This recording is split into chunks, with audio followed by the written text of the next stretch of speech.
Couple of follow-ups, one on each side of the Atlantic. Is there a danger that Europe, after this Brexit vote, will turn inward, focus increasingly on its own problems and its own turmoil, and be less active in the world?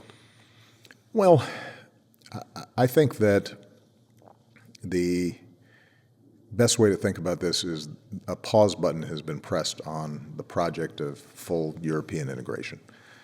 I would not overstate it.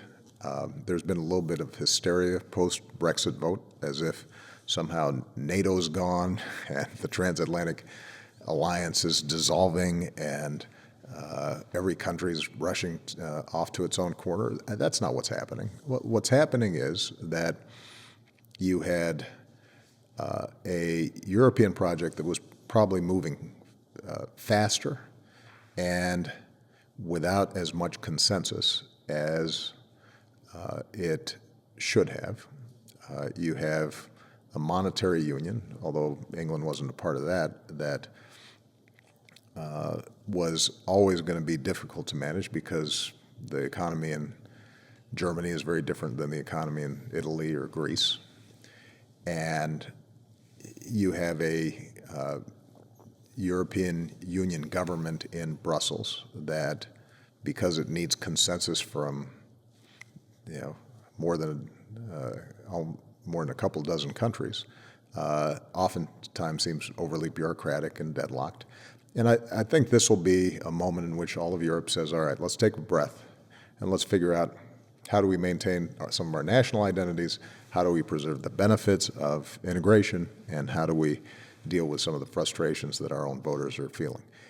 But the basic core values of Europe, the tenets of liberal market-based democracies, those aren't changing. The interests that we have in common with Europe remain the same, and our concerns internationally are the same. So Europe can't afford to turn inward. They're going to have to worry about working with us on the Middle East. They're going to have to worry about us working together to deal with an aggressive Russia. They're going to have to deal with us with respect to how do we continue to uphold international rules and norms around the world that have served both the U.S. and Europe very well. And so I don't anticipate that there's going to be major cataclysmic changes as a consequence of this. Keep in mind that Norway is not a member of the European Union, but Norway is one of our closest allies. They align themselves on almost every issue with Europe and us.